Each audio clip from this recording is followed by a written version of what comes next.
जी अस्सलाम वालेकुम। मेरा नाम है इरफान मलिक और आप देख रहे हैं 24 न्यूज़ का डिजिटल प्लेटफॉर्म। आज हम बात करेंगे लाहौर शहर में जराइम की। लाहौर शहर का जराइम जो है, इस हवाले से अगर आपको बताएं कि लाहौर का क्राइम जो है वो न्यूयॉर्क, दिल्ली, मैक्सिको या दीगर जो तरक्की पजीर या तरक्की याफ्ता ममालिक हैं उनमें सबसे कम जो है वो लाहौर है। यानी कि लाहौर नंबर 1 पे आ गया इन शहरों की निस्बत सेफ्टी के हवाले से। इस वक्त हमारे साथ डीआईजी ऑपरेशन फैसल कामरान मौजूद है और इनसे पूछेंगे लाहौर में पहली दफ़ा हुआ कि क्राइम का ग्राफ इस हद तक गिरा कि क्राइम ना होने के बाद शहर जो है वो सेफ़ शहरों में शुमार होने लगा और दुनिया के अंदर जो इंटरनेशनल रैंकिंग की गई उसमें पाकिस्तान का शुमार जो है वो टॉप पे आया। और इसके पीछे डीआईजी ऑपरेशन फैसल कामरान की कड़ी मेहनत थी। इनसे बात करेंगे कि क्या ऐसा काम किया जिसकी वजह से लाहौर जो है सेफ शहरों में शुमार होने लगा। अस्सलाम वालेकुम जी। वालेकुम फैसल सलाम। साहब, क्या ऐसा किया आपने कि आपने अपनी तैनाती के बाद शहर का क्राइम ही नीचे कर दिया आपने? जी, सबसे पहले तो ये क्लियर करना ज़रूरी है कि ये वाली जो रैंकिंग है ये क्या है। वर्ल्ड क्राइम इंडेक्स बहुत सारे हैं, ये बड़ा ऑथेंटिक ये जो साइट है ये करती 380 बड़े शहर जो दुनिया पूरी के बड़े मुल्कों के तमाम शहर इसके अंदर आ जाते हैं, ऑलमोस्ट जो इम्पोर्टेंट शहर हैं। ये 380 सिटीज़ हैं, इनके अंदर इनके सर्वेज होते हैं। इसके अंदर बहुत सारी चीज़ों को ये चेक करते हैं, डेटा कलेक्ट करते हैं, इंडिपेंडेंट सोर्सेज से वेरीफाइबल होता है, लोगों की फीडबैक होती है, जिसके बाद ये अपना डेटा एनालाइज करके फिर वो रैंकिंग जारी करते हैं। अब ये पिछले 3 सालों की ये डेटा एक कई महीने का नहीं होता, ये over a period of time उसको एनालाइज कर रहे होते हैं। और वो जो उन्होंने अप्रैल 2025 में जो डेटा दिया उसमें ये प्रीवियसली जितना काम हुआ उसके अंदर इन्होंने पिछले साल का सारा डेटा देख के फिर ये अपनी रैंकिंग जारी की, जिसमें दुनिया के बहुत सारे वो कंट्रीज़ जो शायद आपको यहाँ बैठ के लगता है कि न्यूयॉर्क बड़ा सेफ़ होगा, लॉस एंजल्स बड़ा सेफ़ होगा, यहाँ पे इसी तरह मैक्सिको और बहुत सारे हमारे वो मुल्क, न्यू दिल्ली, इवन रावलपिंडी और लाहौर, उसमें कराची से भी लाहौर का क्राइम को उन्होंने हायर रैंक किया है कि क्राइम इंडेक्स में हम नीचे चले गए। जितना कम स्कोर होगा उसका मतलब है यहाँ क्राइम कम है और इसके अंदर सेफ्टी का स्कोर फिर बढ़ जाता है। तो इसके अंदर बहुत सारी मेहनत थी, इसके अंदर ये टीम वर्क है। कोई भी एक शख्स की मेहनत से ये चीज़ें ठीक नहीं होती, इसमें टीम वर्क है। मेरे एसपीज़, मेरे एसएसपी, मेरे एसडीपीओज़, डीएसपीज़, एएसपीज़ और एसएचओज़, फिर चौकी इंचार्जेस और डाउन टू कांस्टेबल लेवल, हमने कोशिश है कि मेरिट को फॉलो करें। हमने कोई एसएचओ सिफारिश पे नहीं लगाया। गवर्नमेंट की तरफ से बहुत ज़्यादा पैटर्नेज थी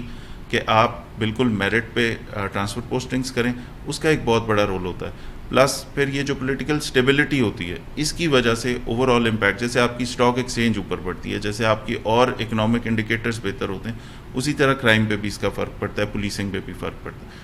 तीसरी चीज़ जो गवर्नमेंट की प्रायोरिटी थी कि हमने फोकस करना है क्राइम पे और चीज़ें ठीक करके बतानी है, हमने क्राइम को कम करना है, नारकोटिक्स को कम करना है।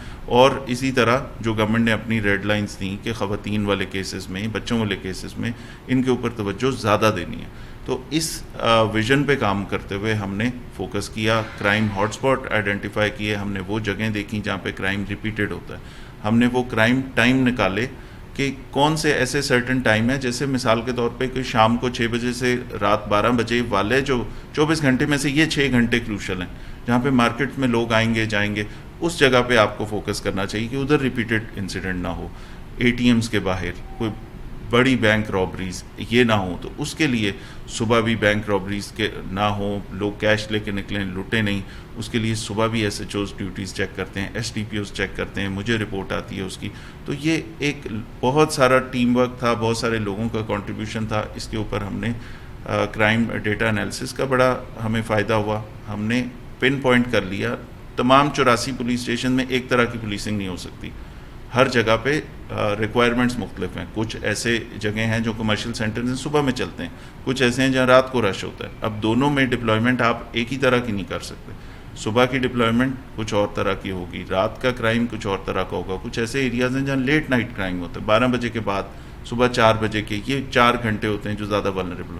तो हमने उस हिसाब से उस पर डिप्लॉयमेंट की। फिर सेफ़ सिटी के साथ जो मसाइल होते थे कि सेफ़ सिटी से डेटा लेना मुश्किल था, सेफ़ सिटी से फुटेज निकालना ऑपरेशंस के लोगों के लिए बड़ा एक हैसल होती थी, उसके अंदर बड़ी रिक्वायरमेंट्स होती थी। वो जो प्रोसेस पिछले 1 साल से बहुत इजी हो गया उसके अंदर, बल्कि सेफ़ सिटी में जहाँ पे कोई क्राइम का इंसिडेंट होता है, कोई रॉबरी या कोई वारदात होती है, तो फौरी तौर पे हमारा आईओ या हमारा एसएचओ सबसे पहले जाके सेफ सिटी की फुटेजेस निकालता है। तो सेफ सिटी की वजह से और उनके कोऑर्डिनेशन बेहतर होने की वजह से हमारे साथ ये हुआ कि वो जो हमने गैंग्स, हुलिये, लोगों के गाड़ियों के आमतौर पे क्राइम आपने देखा है कि मोटरसाइकिल पे 90% क्राइम, 90% से भी ज़्यादा बाइक यूज़ होते हैं। वो हमने उनके नंबर्स, उनको ANPR में चेक करना शुरू किया। फिर वो हमारे गैंग्स की वो बनना शुरू हो गए नेटवर्क के, यही बाइक इस जगह पे होता है, यहाँ वारदात होती है, यहाँ होता है, यहाँ भी इंसिडेंट होता है। उसको जब क्लब करके ऑप्स की टीम ने और हमारे सेफ सिटी वालों ने हमें इसमें असिस्ट किया, तो हम बहुत सारे क्रिमिनल गैंग्स पकड़ने में कामयाब हो। जब एक्चुअल गैंग जेल में, सड़कों के ऊपर सुकून। अब ये कंटिन्यूस प्रोसेस है। मैं ये नहीं कहता कि क्राइम बिल्कुल ज़ीरो हो गया, लेकिन ये लोग जेलों में जाते हैं, ये ज़मानतें होती हैं, ये फिर आते हैं, हम इनको फिर पकड़ते हैं।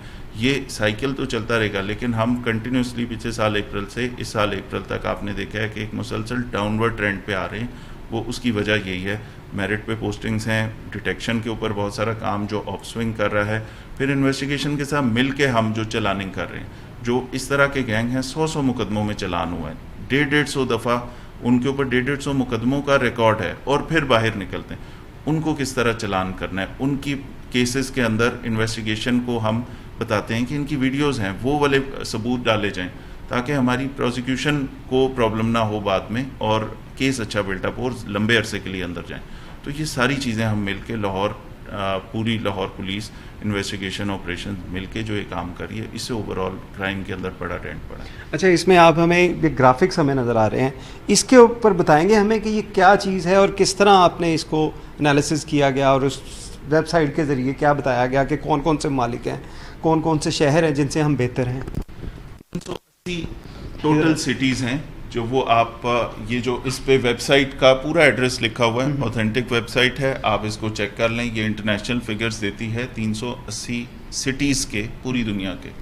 उन 380 शहरों के अंदर उन्होंने मुख्तलिफ चीज़ें कि वो सेफ्टी के इंडेक्स क्या है, क्या रात को आप बाहर निकल सकते हैं, क्या दिन के टाइम आपके साथ क्राइम होने का खदशा है, क्या आपको फियर है कि आपके साथ वारदात हो जाएगी, क्या फियर है रॉबरी का, मगिंग का, क्या आपको फियर है कि घर से आप बाहर जाएंगे तो आपका घर पीछे लुट जाएगा।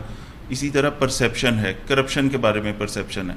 इन सारी जो पैरामीटर्स हैं इसके ऊपर उन्होंने सर्वेस की हैं, लोगों से डेटा कलेक्ट किया है, अपना क्राइम का डेटा कलेक्ट किया है, पब्लिक फीडबैक भी डाली है और बहुत सारा डेटा एनालिसिस भी किया है। तो इन सारे हेड्स में फिर वो उसको हर साल वो चेंज करते हैं।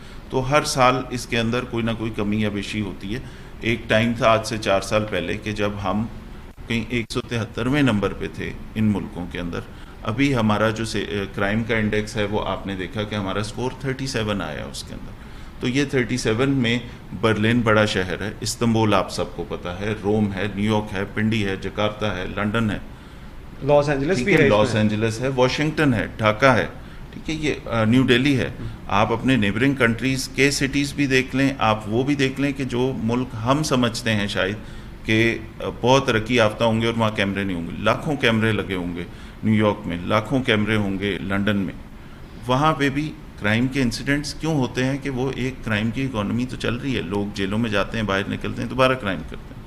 इकोनॉमिक फैक्टर्स इसमें उसका असर पड़ता है क्राइम के ऊपर, बाकी गवर्नेंस का असर पड़ता है। लाहौर में हमने फोकस जब क्राइम पे कर लिया, हमने नारकोटिक्स में कर लिया, तो आपने उसका फ़र्क देख लिया। लेकिन इसके पीछे बहुत सारी सपोर्ट या विजन या गाइडेंस या बहुत सारी चीज़ वो गवर्नमेंट की अपनी होती है। वो जो सपोर्ट है ना कि कोई पॉलिटिकल इंटरफेरेंस ना हो पुलिस में, उसकी वो एक बहुत बड़ी वजह है कि हमने अपनी मर्ज़ी से अपनी दानिश में बेहतर लोगों को लगाया, उन्होंने परफॉर्म भी किया, उनको सपोर्ट भी हमने किया, उनको ह्यूमन रिसोर्स भी दिया, डेटा एनालिसिस भी किया। ये सारे काम करने के बाद ये 1 साल का रिज़ल्ट आप देख रहे हैं कि ये 1 साल में जो अप्रैल में उन्होंने ये अपने तमाम स्टेटिस्टिक्स दिए, ये 1 साल की मेहनत का नतीजा।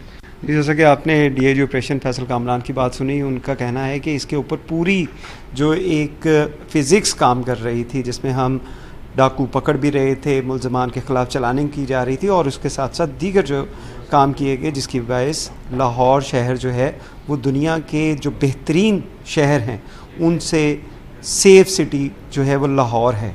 मैक्सिको से, कनाडा से या हमारे जो हमसाया ममालिक हैं ढाका, न्यू दिल्ली, इनसे बेहतर लाहौर शहर है और यहाँ पे लोग अपने आप को ज़्यादा महफूज महसूस करते हैं। बहुत शुक्रिया आपका।